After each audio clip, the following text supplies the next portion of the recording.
Hello everyone. So finally अब कुछ ही दिन बचे हैं आपका गेट का रिजल्ट आने में, और अब आपको लग रहा होगा कि मेरे गेट स्कोर के हिसाब से मुझे क्या अपॉर्चुनिटी मिल सकती है।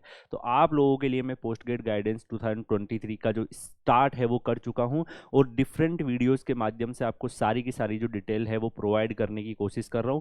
जैसे अगर आपने देखा होगा कि गेट स्कोर कितना रिक्वायर्ड है, कॉलेज की फीस कितनी लगेगी, हॉस्टल के चार्जेस कितने लगेंगे, आपके लिए कौन सी ब्रांचेज बेस्ट हो सकती है, उन ब्रांचेज में प्लेसमेंट कितना रहेगा, और कितने नंबर्स ऑफ स्टूडेंट को वो लेने वाले हैं, उनका रिटर्न टेस्ट होगा, इंटरव्यू होगा, क्या प्रोसेस रहने वाला है, सारी की सारी जो आपकी क्यूरीज है उनको मैं सोल्व करने की कोशिश कर रहा हूँ with the help of videos.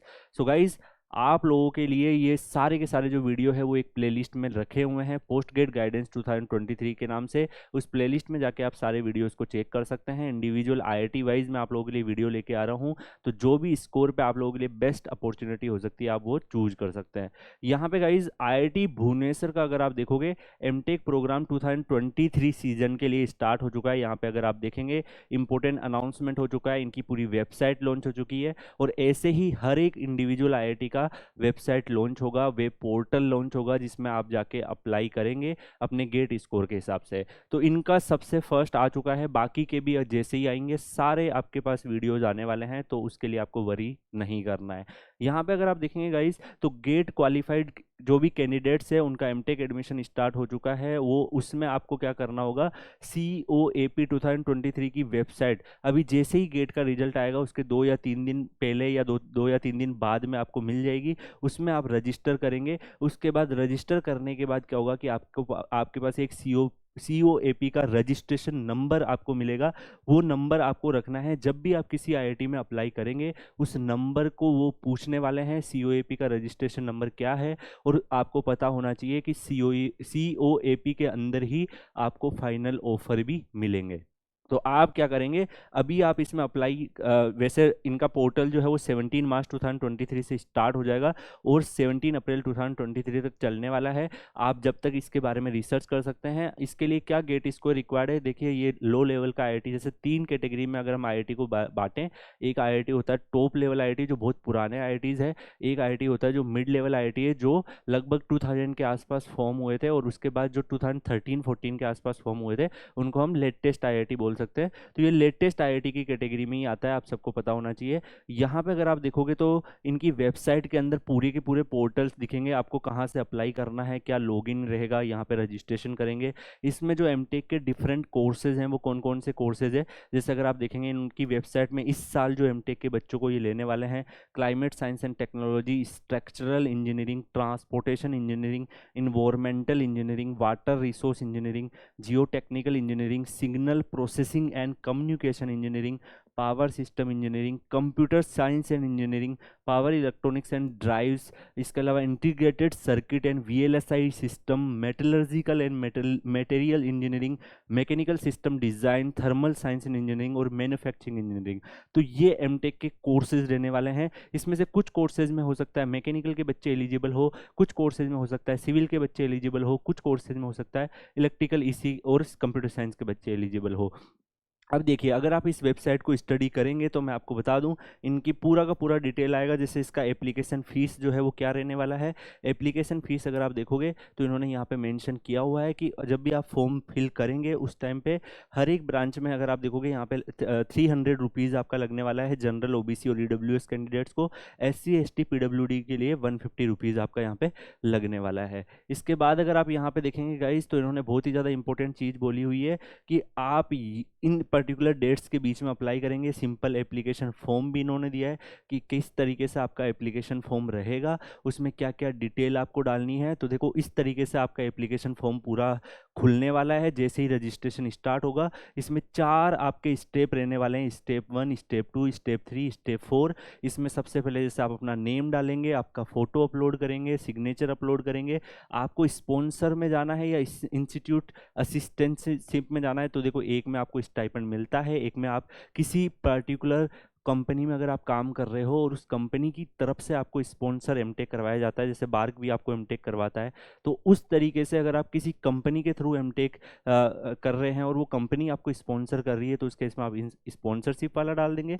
अगर आपको लगता है कि आपको स्टाइपेंड लेना है, गेट स्कोर के बेसिस पे जा रहे हैं, तो आप इंस्टीट्यूट असिस्टेंटशिप डाल देंगे। ठीक है, इसके बाद अगर आप जो भी प्रोग्राम में अप्लाई करना चाहते हैं कि आप इन्वायरमेंटल इंजीनियरिंग में करना चाहते हैं वो डाल देंगे। उसके बाद आप अपनी मदर का नाम डालेंगे, ऑक्यूपेशन डालेंगे, फादर का नाम डालेंगे, ऑक्यूपेशन डालेंगे, डेट ऑफ बर्थ डालेंगे, आपकी शादी है हुई है या नहीं हुई है। कई लोग शादी का नाम बोलते ही मुस्कुराने लग जाते हैं, एमटेक का एडमिशन पे ध्यान दो। ठीक है, उसके बाद शादी भी हो जाएगी, प्लेसमेंट ले लेना। कई लोग शादी का नाम होते ही सब भूल जाते हैं। ठीक है, तो यहाँ पे अगर आप देखोगे जेंडर है वो आपसे पूछने वाले हैं, जेंडर लिखना है।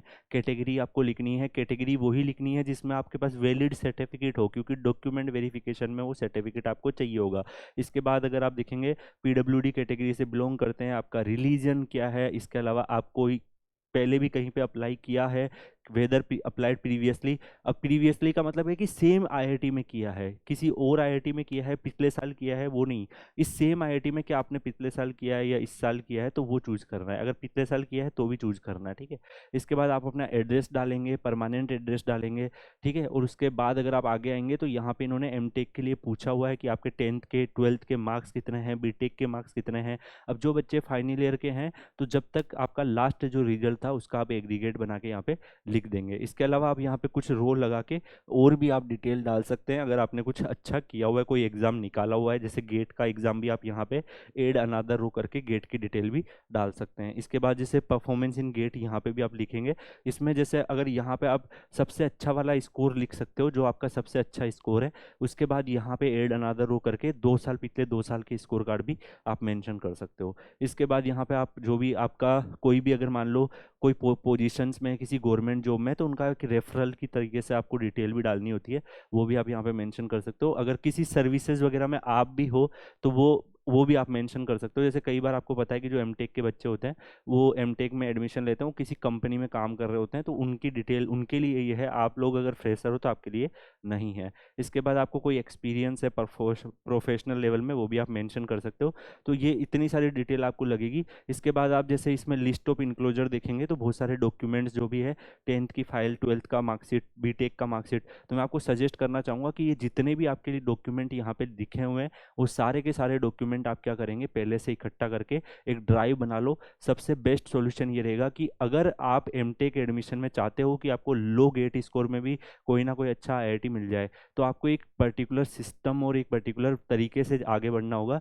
आप लोग क्या कर सकते हैं कि अपने जो भी आपके पास पीसी या लैपटॉप है उसमें फोल्डर बना लो, आईआईटी दिल्ली, आईआईटी मद्रास, जिस भी आईआईटी में आप अप्लाई करोगे उसमें सारे डॉक्यूमेंट को पहले से सेव करके रख लो कि ये डॉक्यूमेंट अपलोड करने होंगे। उसके बाद जैसे ही उस आईआईटी में आप अप्लाई करो, उसके बाद जो फाइनल फॉर्म आपका जो भर के आएगा उस फॉर्म को क्या करोगे, उसमें सेव कर दोगे, जिससे आपको पता रहे कि कौन सा आईआईटी में कौन सी ब्रांच में अप्लाई किया था। क्योंकि फिर इंडिविजुअल आपको जा जाके चेक करने पड़ेगा कि किस में आप शॉर्ट लिस्टेड हुए हो, किस में शॉर्ट लिस्टेड नहीं हुए हो। तो ड्राइव बना के रखोगे तो उसमें आपका सारा डाटा एक तरीके से सेव रहेगा। ये स्ट्रेटर्जी आप फॉलो कर सकते हो। मैंने भी जब एमटेक एडमिशन किया था तब मैंने भी ये स्ट्रेटर्जी फॉलो करी थी। यहाँ पे अगर आप देखोगे गाइज और भी बहुत सारे डॉक्यूमेंट्स आपके रिक्वायर्ड होंगे, और भी जैसे यहाँ पे आपकी डिटेल्स रिक्वायर्ड होगी। इस तरीके से जब आपका फाइनल फॉर्म भर जाएगा तो आपको रिव्यू करना पड़ेगा कि जो डिटेल आपने डाली है वो सारी डिटेल आ चुकी है। उसके बाद आप यहाँ पे सेव कर देंगे और जो भी आपका यहाँ पे डिटेल्स है वो लिख देंगे। अब कई बच्चे बोलेंगे कि सर एक साथ सारी ब्रांच में अप्लाई हो जाएगा क्या? नहीं। जैसे कई आईआईटीज में क्या होता है कि वो आपको 4-5 कोर्सेज को एक साथ आपका फॉर्म फिल करवा लेते हैं, और उसके बाद आपका 4-5 का जो एक ही साथ उसमें अप्लाई हो जाता है, एक ही बार फीस लगती है। लेकिन कई आईआईटीज में क्या होता है, इंडिविजुअल एक एक एमटेक कोर्स में अगर आप अप्लाई करते हो तो हर एक में आपको ऐसे ही फॉर्म अगेन एंड अगेन भरना पड़ेगा, और उसमें फिर आपको ब्रांचेज चेंज करनी पड़ेगी और हर बार आपको नई फीस देनी पड़ेगी। इसीलिए आईआईटी का एमटेक एडमिशन प्रोसीजर बहुत ही ज़्यादा कॉम्प्लिकेटेड है, बट आपका सपोर्ट करने के लिए यहाँ पे मैं खड़ा हूँ। ठीक है, अब देखिए गाइज, ये मैंने आपको बेसिक आइडिया दे दिया कि इनकी वेबसाइट जो है वो लॉन्च हो चुकी है। इसमें आपको लॉगिन करना पड़ेगा। यहाँ पे जैसे क्लिक हर पर आप रजिस्ट्रेशन डालोगे, तो जैसे ही आप डालोगे, अभी ये 17 मार्च से स्टार्ट होगा, तो यहाँ पे आप कर सकते हैं। उसके बाद लॉगिन कर सकते हैं, ये डिटेल आएगी, इसमें आपका पूरा आईडी बन जाएगा, सारी आपकी डिटेल रहेगी। एप्लीकेशन प्रोसेस भी इन्होंने बता दिया है कि किस तरीके से सबमिट होगा, सारा रहेगा, सारे इंस्ट्रक्शंस यहाँ पे लिखे हुए हैं। और भी बहुत सारे आपके डाउट्स हो सकते हैं, जो कुछ कुछ आपके जो FAQ होते हैं वो इसमें लिखा हुआ है कि क्या क्या FAQ रहेंगे, तो आप इन FAQs को यहाँ पे पढ़ सकते हैं। बहुत सारी इंपॉर्टेंट डिटेल्स आपको यहाँ पे मिल जाएगी। अगर आप अप्लाई करते हो उस टाइम पे ऐसा होता है कि आपका एप्लीकेशन में वेबसाइट काम नहीं कर रहा है या पेमेंट नहीं हो रहा है या बाकी सारी चीज़ों में अगर टेक्निकली कोई एरर आ रहा है, तो उस केस में आप इन हेल्पलाइन नंबर से कॉन्टेक्ट भी कर सकते हो। यहाँ से आपको डेफिनेटली सपोर्ट मिलेगा। अब कई बच्चों को ये मैंने आपको बेसिक आइडिया दे दिया है कि इनकी जो वेबसाइट है वो यहाँ पे लॉन्च हो चुकी है। अब अगली बारी आती है कि सर इसका कितने स्कोर में मुझे ये ब्रांचेस मिल जाएगी, जो भी ब्रांचेज इन्होंने मेंशन करी है। तो मैं आपको बता दूं कि इन्होंने मेंशन जो किया है इनकी सीट्स को अगर आप देखोगे तो इन्होंने क्लियरली मेंशन किया है प्रोग्राम डिटेल में। अगर आप आओगे तो ये प्रोग्राम है, इनमें ये चीज़ें करवाई जाएगी। पूरा वेबसाइट को अगर आप देखोगे, इसके अलावा अगर आप नीचे आओगे तो इन्होंने मेंशन किया है कि 24 सीट्स इसमें। तो ऑलमोस्ट अगर आप सारी को काउंट करोगे तो आपको ऑलमोस्ट 300 के आसपास सीट्स मिल जाएगी। ओके, तो इतनी सारी सीट्स आपको यहाँ पे देखने को मिल रही है। जैसे इसमें कौन सा गेट स्कोर रिक्वायर्ड होगा, इसमें आपका बीटेक किस में होना चाहिए, इस कोर्स में कौन सा बीटेक होना चाहिए, इस कोर्स में कौन सा बीटेक होना चाहिए, किस ब्रांच में गेट स्कोर होना चाहिए, कितना एग्रीगेट होना चाहिए, वो यहाँ पे मेंशन है। सीट्स भी यहाँ पे मेंशन है, तो आप सारी की सारी सीट्स को यहाँ पे देख सकते हैं। तो गाइज ये पोर्टल जो है ये पूरा स्टार्ट हो चुका है और ऐसे ही सारे इंडिविजुअल IIT के पोर्टल आएंगे। अगर आप लोग मुझसे बोलेंगे, कमेंट करके बोलेंगे कि सर डेफिनेटली हमें पोस्ट ग्रेड गाइडेंस चाहिए, और मेरे को बच्चे एक यूनिक नाम से भी जानते हैं, सारे बच्चे इन्फॉर्मेशन किंग बोलते हैं, क्योंकि आप लोगों के पास एक प्रॉपर तरीके से मैं इन्फॉर्मेशन डिलीवर करने की कोशिश करता हूँ। तो अगर आपको लगता है तो आप कमेंट करके लिख सकते हैं कि सर हमें ऐसे इंडिविजुअल हर एक IIT के बारे में आप डिटेल दे दो। और ये मैं बता रहा हूँ, अगर आपने इन डिटेल को फॉलो किया, आपका बहुत ज़्यादा टाइम सेव होने वाला है, क्योंकि सारी की सारी डिटेल्स आपको वीडियो में मिल जाएगी। आपको सेल्फ एफर्ट नहीं डालने पड़ेंगे। उन एफर्ट्स को, उस टाइम को आप यूटिलाइज कर सकते हो अपने बार के एग्जाम में, इसरो के एग्जाम में, और भी जो कंपटीशन एग्जाम आ रहे हैं, और अपने टेक्निकल को स्ट्रॉन्ग करने से, जिससे अगर इन IITs में इंटरव्यू होता है MTech एडमिशन का, तो आप डेफिनेटली उसमें बेस्ट आउटपुट लेके आ पाओ। और कुछ कोर्सेज कर लो अगर आपको MTech से प्लेसमेंट लेना है, कुछ स्किल्स का डेवलपमेंट कर लो, तो जो टाइम है वो उसमें आपका प्रॉपर यूटिलाइज हो जाएगा। आपको इधर उधर भटकने की ज़रूरत नहीं पड़ेगी। तो गाइज आप लोगों के लिए मैं और बता दूं, अब कई बच्चों के डाउट होगा कि सर इसमें मुझे कितना स्कोर चाहिए, इसकी फ़ीस कितनी रहेगी सर, इसमें और क्या क्या चीज़ें रहेगी, हॉस्टल के चार्जेस क्या क्या रहेंगे। तो उसके लिए मैं आपको IIT भुवनेश्वर के 2-3 वीडियो प्रोवाइड कर दूंगा, जिसमें एक वीडियो में मैं आपको हर एक ब्रांच का गेट स्कोर क्या रहेगा वो बता दूंगा, कि इस गेट स्कोर से अबव अगर आपका आ रहा है डिफरेंट ब्रांचेज में, तो आप डेफिनेटली उसमें अप्लाई कर सकते हो। इसके अलावा मैं आपको कुछ एक दो वीडियो में ये भी बता दूंगा कि इसका क्या पर्टिकुलरली आपको ब्रांचेज बेस्ट कौन सी है, उस ब्रांच का प्लेसमेंट कितना है, उस ब्रांच में और भी क्या क्या कोर्सेज करवाए जाते हैं। तो वो सारी डिटेल्स आपको वीडियो के माध्यम से मिल जाएगी। इस सेम चैनल पर एक प्लेलिस्ट बनी हुई है, पोस्ट ग्रेड गाइडेंस 2023। उस प्लेलिस्ट को आप लोग फॉलो करो, सारी की सारी डिटेल आपको मिल जाएगी। सो गाइज मिलते हैं नेक्स्ट वीडियो में, एंड तब तक के लिए गुड बाय।